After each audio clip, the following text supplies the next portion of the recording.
Bonjour tout le monde, j'espère que vous allez bien.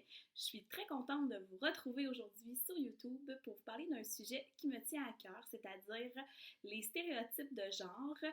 On s'entend qu'en 2020, pour plein de raisons, c'est un sujet qui est souvent présent dans nos pensées et dans nos classes, soit par opportunité ou tout simplement parce qu'on a envie d'aborder tout ça, mais aussi surtout parce que depuis quelques temps, c'est un sujet qui est devenu obligatoire dans certains niveaux scolaires puisque le programme d'éducation à la sexualité du gouvernement du Québec nous demande de l'enseigner à certains niveaux scolaires. Depuis quelques années, j'utilise cette thématique-là dans ma classe. Puis aujourd'hui, j'avais envie de prendre quelques instants pour vous présenter mes coups de cœur pour aborder ce sujet-là ou pour déclencher des discussions ou aller plus loin dans cette thématique-là. J'ai aussi préparé sur mon site web, madamechana.com, un article où je vous présente des activités que vous pouvez faire autour de ça et je vous présente aussi d'autres liens qui peuvent être très utiles pour vous. Le premier coup de cœur que j'ai envie de vous présenter, c'est un coup de cœur qui date de très longtemps. Je crois que c'est les précurseurs de la littérature sur les stéréotypes de genre et c'est La princesse dans un sac de Robert Munsch et Michael Marchenko. C'est la première œuvre qu'ils ont fait ensemble, ce duo mythique, et c'est une histoire qui aborde une princesse, juste ici, qui a été victime du dragon qui a tout brûlé ce qu'elle possédait, dont ses vêtements, donc elle doit se promener dans un sac de papier. Et il y a un prince là, qui va venir à sa rescousse là, pour la libérer de l'emprise du dragon. Mais lorsqu'il se retrouvera face à elle et son sac de papier, il va décider de dire que ça lui plaît pas, lui, une princesse dans un sac de papier. Et la jeune princesse va vraiment là, avoir un sens de la répartie, puis va leur virer de bord, comme on dit, puis va vivre sa vie sans le prince charmant. Donc, franchement, une histoire intéressante qui peut amener à plein de discussions là, sur les contes classiques avec vos élèves. Comme je vous dis, là, ça date. La première parution de ça, c'est 1980, mais il y a eu depuis plusieurs éditions. Donc, voilà pour mon premier coup de cœur. Second coup de cœur que j'aimerais vous présenter, c'est un livre qui fait partie de toute une collection qui est la collection de Petite à Grande aux éditions de la Courte Échelle. Moi, aujourd'hui, j'ai choisi de vous présenter Ada Lovelace parce que c'est la femme qui a inventé le codage en informatique, là, donc le code binaire. Là. Puis, je trouve ça vraiment intéressant parce qu'il faut savoir que il y a très peu de femmes dans les domaines informatiques, puis que c'est vraiment les métiers de demain. Il faut savoir que selon les statistiques, il y a environ 20% de femmes dans les programmes de génie dans les universités.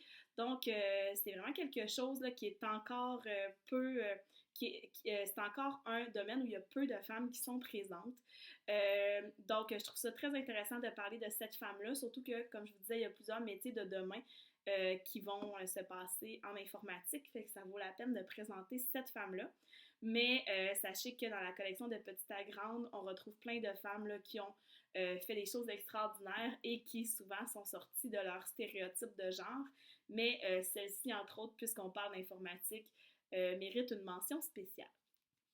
Par la suite, je vous présente un livre qui me fait beaucoup rire, qui est Ada, la grincheuse en tutu de Élise Gravel, là, aux éditions La Pastèque.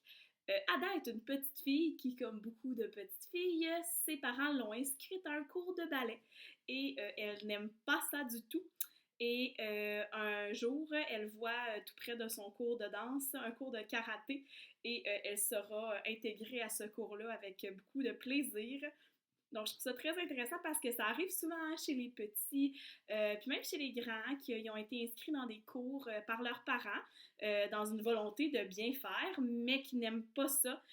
Donc, ça peut leur permettre là, de déjà à leur âge là, commencer à s'affirmer, dire qu'ils aiment ou qu'ils n'aiment pas là, la discipline dans laquelle leurs parents les inscrivent. Puis, ça peut mener à de belles discussions, donc vraiment une très belle histoire. Le prochain livre que je vais vous parler se nomme Boris Brindamour et la robe orange. C'est un livre vraiment extraordinaire d'un petit garçon qui a envie de porter une robe à l'école, puis malgré tout ce qui se dira, autour de lui, lui ne va pas abandonner son idée parce que ça lui fait plaisir de porter une robe, même si ça va venir l'atteindre, fait qu'il n'est pas insensible là, quand même, il va être atteint par ce qu'on dit de lui, mais va quand même tenir son bout, puis continuer de porter sa robe. Donc, c'est pour l'affirmation de soi, pour vraiment tenir ses idées, ce qu'on aime à cœur. Je trouve vraiment que c'est une belle histoire. Puis, il existe une lecture interactive aussi, là, je crois, sur le site de J'enseigne avec la littérature jeunesse sur ce magnifique livre. Donc, vraiment à découvrir. Le prochain livre que je vais vous parler, je l'aime vraiment beaucoup, surtout avec les petits. Ça se nomme Deux garçons et un secret.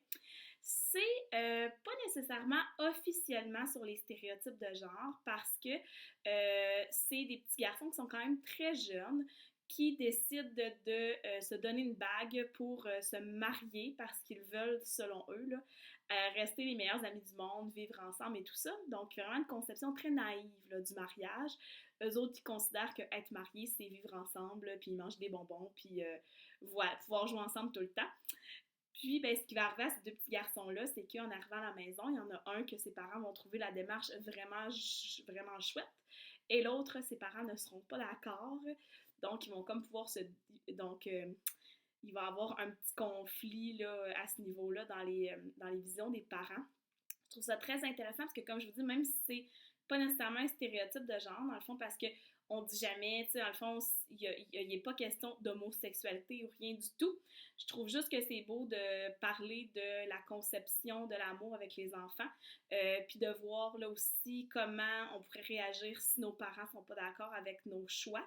Puis je trouve que c'est une belle discussion aussi à avoir que si jamais là, ces petits garçons-là, en vieillissant, découvrent qu'ils sont homosexuels ou quoi que ce soit, là, comment on devrait réagir. Puis est-ce que des garçons, là, ça peut rêver au mariage et tout ça. Donc, une belle histoire très touchante à découvrir. Un autre livre que j'aime beaucoup, c'est encore une fois sur les femmes qui ont fait des choses extraordinaires. Il faut savoir que dans la littérature jeunesse, depuis plusieurs années, on a un grand mouvement féministe. On dénonce énormément, on publicise toutes les femmes qui ont fait des choses extraordinaires. Puis, c'est vraiment chouette. Donc, ce livre-là, ça en fait partie. Donc, c'est 13 femmes qui ont changé l'histoire. Donc, on présente vraiment là, leur histoire et tout. Puis, il y a des femmes, il y a des classiques, là, on s'entend, là, tu sais, Marie Curie et compagnie, mais il y a des femmes dont on ne connaît pas du tout, là, comme par exemple ici Kate Shepard, qui parlait du droit de vote, mais en Nouvelle-Zélande. Donc, ça, c'est intéressant. Puis ensuite, on peut faire le parallèle avec nous. Donc, je trouve vraiment que ce livre-là est extraordinaire. Les histoires sont assez courtes aussi. Donc, ça peut être intéressant là, de présenter ça à vos élèves. Dans cette même veine, je vais vous parler du très populaire Histoire du soir pour filles rebelles. Donc, dans ce livre et dans celui-ci, on présente 100 histoires de femmes là, qui ont vraiment changé le monde. Ce que j'aime de ces livres-là, c'est qu'on présente vraiment des femmes à travers l'histoire, puis on les présente aussi dans des métiers des fois ou des professions un peu différentes, là, comme par exemple là-dedans, il y a une femme pirate, là, donc je trouve que c'est vraiment intéressant à découvrir. Étant donné qu'il y a une grande panoplie de portraits de femmes de fait, je ne crois pas que c'est approprié de le présenter en entier à votre classe, mais ça peut être intéressant d'en sélectionner puis d'aller faire soit des travaux à ce niveau-là, soit d'analyse de texte, ou demander aux élèves d'en choisir puis d'en présenter devant la classe. Avant-dernier livre que j'aimerais vous présenter, c'est un roman cette fois-ci. Ça se nomme La princesse qui voulait devenir générale. C'est publié aux éditions La Bagnole. Puis, ce livre-là vient vraiment abolir tous les stéréotypes de genre. Puis, ce que j'aime là-dedans, c'est que contrairement à beaucoup d'histoires sur les stéréotypes de genre ici, c'est présent, mais on n'en fait pas de cas. C'est-à-dire que tout semble normal pour les personnages. Donc, il y a une jeune princesse, comme on le dit dans le titre, qui aimerait devenir général de guerre, tandis que son frère, lui, aime porter des robes, se maquiller et danser. Puis, il tombe amoureux d'un garçon. Donc, puis, pour tous les personnages, là, ça semble très normal à part le roi, qui, lui, n'est pas d'accord avec cette démarche-là. Mais sinon, là, je trouve que c'est vraiment bien abordé. C'est vraiment intéressant, puis ça peut faire une excellente lecture feuilleton, donc une lecture à voix haute à vos élèves. C'est vraiment un roman extraordinaire, vraiment bien fait, pas très long à lire, qui possède de magnifiques illustrations par Camille Pomerleau, donc vraiment une belle œuvre à ajouter dans vos bibliothèques.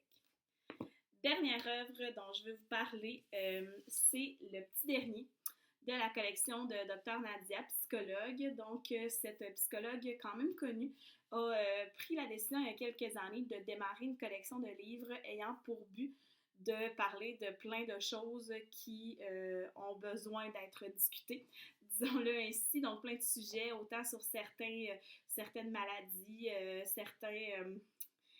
certaines choses comme par exemple la dépression, l'anxiété, l'autisme, donc plein de sujets d'actualité, pas de maladie, là, mais de sujets d'actualité et de situations qu'on peut vivre dans la vie.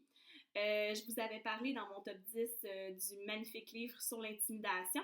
Puis là, on revient ici avec un conte réinventé aussi. Je dirais plus même un conte modernisé que réinventé. Donc, on a la jeune Cendrillune, donc petite dérivation de Cendrillon, qui est toujours esclave de ses belles-sœurs qui, elles, veulent aller au bal et tout ça. Mais ce qui est intéressant, c'est qu'elle, ben, ça ne l'intéresse pas pantoute. Puis, on a vraiment une belle dualité au début du livre entre les désirs des belles-sœurs, donc elle leur confectionne des robes, elle les prépare et tout ça, puis versus elle, son désir le plus cher, qui est de découvrir l'espace, les étoiles et tout ça. Puis, ben, elle rêve de devenir astronaute, d'aller dans les étoiles et tout ça. Puis, quand la fée marraine va arriver, ben, elle va exaucer son souhait. Donc, je trouve que c'est vraiment intéressant. Ce que vous devez savoir, puis je vous l'avais déjà dit, dans ces livres-là, il n'y a pas seulement une histoire extraordinaire, il y a toujours un magnifique dossier à la fin d'informations qui peut vraiment vous aider à bonifier votre enseignement, à alimenter ou à enrichir vos discussions avec vos élèves. Donc, c'est vraiment des livres qui sont très précieux, qui sont très bien faits, là, puis qui doivent absolument se retrouver dans vos listes de souhaits. Donc, voilà pour mes suggestions sur les stéréotypes de genre. Il en existe une panoplie. Moi, ce sont mes coups de cœur. Je vous invite, si jamais vous avez d'autres coups de cœur que vous utilisez en classe, à me les partager parce que je suis toujours ouverte là, à découvrir des choses, à bonifier mon enseignement. Puis je suis certaine aussi que ça va rendre d'autres personnes très heureuses d'avoir plusieurs titres sous la main. Puis, je vous invite à aller sur mon site web, madamechana.com, découvrir l'article que je vous ai préparé pour compléter là, votre enseignement puis donner des informations supplémentaires sur l'enseignement puis comment aborder les stéréotypes de genre dans votre classe. Je vous souhaite une belle journée puis on se revoit très bientôt. Bye bye!